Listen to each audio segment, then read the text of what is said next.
bersama. Oh, kami semua rindu akan prestasimu. STD ku bangkit. Ibu ini dapat foto duluan deh.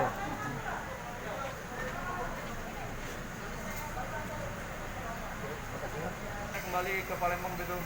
Ya, rasanya bangga sekali ya, karena selama tiga musim di Sriwijaya saya dapat banyak sesuatu yang membuat saya bahagia.